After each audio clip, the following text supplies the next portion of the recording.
சற்று முன் வெளியான தகவல். கலைஞர் மகளிர் உரிமைத் தொகை வரவில்லையா? மேல்முறையீடு செய்வது எப்படி? தமிழ்நாடு அரசு அறிவித்த ஒரு முக்கியமான தகவல். அத பார்க்கறதுக்கு முன்னாடி, நீங்க நம்ம சேனல சப்ஸ்கிரைப் பண்ணாம இருந்தீங்கன்னா, மறக்காம லைக் பண்ணிக்கோங்க, சப்ஸ்கிரைப் பண்ணிக்கோங்க. உங்க நண்பர்களுக்கு தெரியப்படுத்தவும் ஷேர் பண்ணிக்கோங்க. வீடியோவ கடைசி வரைக்கும் முழுமையா பாருங்க. கலைஞர் மகளிர் உரிமைத் தொகை திட்டத்தில் புதிதாக விண்ணப்பித்தவர்களில் தேர்வு செய்யப்படாதவர்கள், அதாவது விண்ணப்பம் நிராகரிக்கப்பட்டவர்கள் மேல்முறையீடு செய்யலாம். இது தொடர்பாக தமிழ்நாடு அரசு அதிகாரப்பூர்வ அப்டேட்டை கொடுத்துள்ளது. அதன் முழு விவரத்தையும் இங்கே தெரிந்து கொள்ளுங்கள். தமிழ்நாடு அரசு கலைஞர் மகளிர் உரிமைத் தொகை திட்டத்தை டிசம்பர் 12ஆம் தேதி முதல் விரிவுபடுத்த உள்ளது. இதற்காக ஜூலை முதல் நவம்பர் வரை தமிழ்நாடு அரசு தமிழ்நாடு முழுவதும் பெண்களிடம் விண்ணப்பங்களை பெற்றது. 29 லட்சம் பெண்கள் இந்த கலைஞர் மகளிர் உரிமைத் தொகை கேட்டு புதிதாக விண்ணப்பித்துள்ளன. இதில் தகுதி வாய்ந்த பெண்களை தேர்வு செய்து இறுதி பட்டியலை தயாரிக்கும் பணியும் இறுதி கட்டத்தில் உள்ளது. இதனால் கலைஞர் மகளிர் உரிமைத் தொகை திட்டத்தில் புதிதாக சேர்க்கப்படும் பெண்களுக்கு டிசம்பர் 12ஆம் தேதி முதல் அவர்களது வங்கி கணக்கில் வரவு வைக்க உள்ளது. இந்த நிலையில் கலைஞர் மகளிர் உரிமைத் தொகை திட்டத்திற்கு தேர்வு செய்யப்படாதவர்கள், அதாவது இம்முறை விண்ணப்பித்து விண்ணப்பம் நிராகரிக்கப்பட்டவர்களுக்கு அரசு ஒரு முக்கிய அறிவிப்பை கொடுத்துள்ளது. அது என்னவென்றால், தகுதி இருந்தும் கலைஞர் மகளிர் உரிமைத் தொகை விண்ணப்பம் நிராகரிக்கப்பட்டதாக கருதுப கருதுபவர்கள் மேல்முறையீடு செய்யலாம் என அரசு அறிவித்துள்ளது.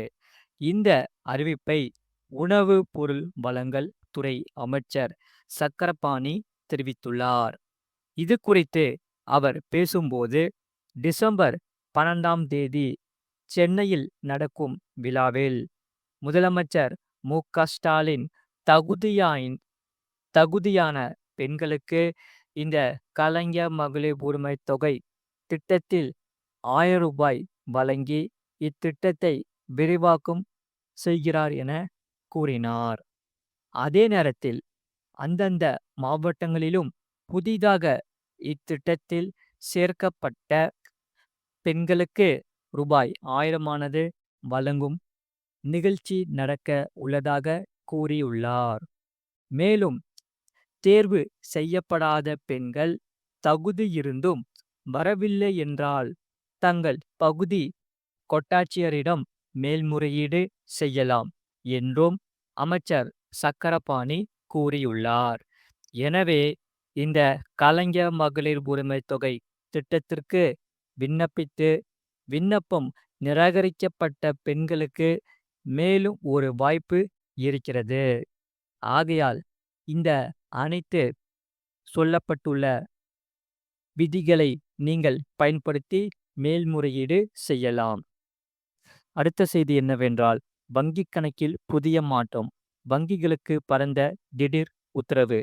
அதாவது வங்கி கணக்கு விஷயத்தில் அனைத்து வங்கிகளுக்கும் ரிசர்வ் வங்கி புதிய உத்தரவு பிறப்பித்துள்ளது. அடுத்த ஆண்டு முதல் விதிமுறைகள் அமலாகும்.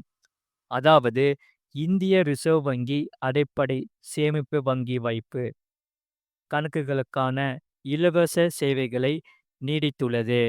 இந்த கணக்குகளை குறைந்த செலவாகவோ அல்லது சரிக்கட்டும் விருப்பங்களாக வங்கிகள் கருதக்கூடாது என்று ரிசர்வ் வங்கி கூறியுள்ளது. மேலும் வழக்கமான சேமிப்பு கணக்குகளுக்கு இணையான சேவைகளை வழங்க வேண்டும் என்றும் ரிசர்வ் வங்கி அனைத்து வங்கிகளுக்கும் உத்தரவிட்டுள்ளது. வாடிக்கையாளர்கள் எழுத்துப்பூர்வமாகவோ அல்லது ஆன்லைனிலோ விண்ணப்பித்தால் 7 நாட்களுக்குள் வங்கிகள் சேமிப்பு கணக்கை பிஎஸ்பிடி கணக்காக மாற்ற வேண்டும். இந்த புதிய விதிமுறைகள் அடுத்த 2026ஆம் ஆண்டின் ஏப்ரல் 1ஆம் தேதி முதல் அமலுக்கு வருகிறது. வங்கி வாடிக்கையாளர்கள் கோரிக்கை விடுத்தால் தங்களது ஏற்கனவே உள்ள சேமிப்பு கணக்குகளை பிஎஸ்பிடி கணக்குகளாக மாற்றும்படி வங்கிகள் கேட்டுக்கொள்ளப்பட்டுள்ளது. புதிய விதிகளின்படி ஒவ்வொரு பிஎஸ்பிடி கணக்கிலும் பணம் டெபாசிட் செய்யும் வசதி, ஆன்லைனில் பணம் கேட்கும் வசதி அல்லது காசோலை மூலம் பணம் கேட்கும் வசதி இருக்க வேண்டும். மேலும் ஒரு மாதத்தில் எத்தனை முறை பணம் டெபாசிட் செய்யலாம் என்பதற்கு எந்த கட்டுப்பாடும் இருக்காது என்று கூறப்பட்டுள்ளது. ஆகையால் இந்த வசதிகள் அனைத்தும் வாடிக்கையாளர்கள் கோரிக்கையின் பேரிலேயே வழங்கப்படும் என்று அறிவிக்கப்பட்டுள்ளது. புதிய விதிமுறையின்படி கணக்குகளை திறப்பதற்கோ அல்லது இயக்குவதற்கோ வங்கிகள் எந்த நிபந்தனைகளையும் விதிக்க முடியாது. ஏற்கனவே பிஎஸ்பிடி கணக்கு வைத்திருப்பவர்களும் அவர்கள் கோரிக்கை விடுத்தால் இந்த புதிய இலவச வசதிகளை பெறுவார்கள். ஆகையால் வங்கிகள் விரும்பினால் சில கூடுதல் வசதிகளை வழங்கலாம். ஆனால் அதற்காக குறைந்தபட்ச இருப்பு என்ற நிபந்தனையை விதிக்க முடியாது. இந்த வசதிகளை பெறுவதா வேண்டாமா என்பது வாடிக்கையாளர்களின் விருப்பமாகும். இந்த பிஎஸ்பிடி கணக்கை திறக்க எந்த பணமும் டெபாசிட் செய்ய தேவையில்லை என்பதை நினைவில் கொள்ளுங்கள்.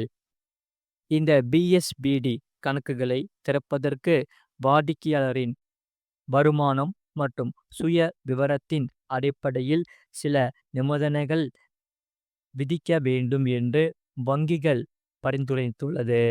ஆனால் ரிசர்வ் வங்கி இந்த ஆலோசனையை நிராகரிக்கப்பட்டு விட்டது. இது போன்ற நிபந்தனைகளை விதித்தால் அனைவருக்கும் மலிவான வங்கி சேவைகளை வழங்கும் பிஎஸ்பிடி கணக்குகளின் நோக்கத்தை அடைய முடியாது என்று ரிசர்வ் வங்கி கூறியுள்ளது. இந்த கணக்குகள் பண மோசடிக்கு தவறாக பயன்படுத்தப்படலாம் என்றும் வங்கிகள் கூறியுள்ளது.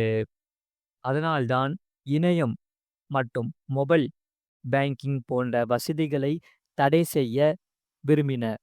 ஆனால் ரிசர்வ் வங்கி இந்த கோரிக்கைகளையும் ஏற்கவில்லை. சிறுவர்களின் வங்கிகளின் பணம் டெபாசிட் செய்வதற்காகவோ அல்லது இருப்பை பராமரிப்பதற்காகவோ சில கட்டுப்பாடுகளை விதிக்க வேண்டும் என்றும் இதனால் ஆபத்து குறையும் என்றும் வங்கிகள் கூறியிருந்தது. ரிசர்வ் வங்கி இந்த ஆலோசனையை மட்டும் ஏற்றுக்கொள்ளப்பட்டுள்ளது. மறக்காம நீங்க லைக் பண்ணிக்கோங்க, சப்ஸ்கிரைப் பண்ணிக்கோங்க. இந்த வீடியோவை உங்க ஃப்ரெண்ட்ஸ் அண்ட் ஃபேமிலிக்கு, உங்க நண்பர்களுக்கு தெரியப்படுத்தவும் ஷேர் பண்ணிக்கோங்க. உங்களுக்கு வேற என்னென்ன செய்திகள் தேவைப்படுதோ அதை நீங்க கமெண்ட் செக்ஷன்ல கமெண்ட் பண்ணுங்க. அதை நாங்க பார்த்துட்டு கண்டிப்பா செய்திகளை போடுறோம். மறக்காம நீங்க வீடியோக்கு லைக் பண்ணிக்கோங்க, சேனலை சப்ஸ்கிரைப் பண்ணிக்கோங்க, உங்க நண்பர்களுக்கு தெரியப்படுத்தவும் ஷேர் பண்ணிக்கோங்க.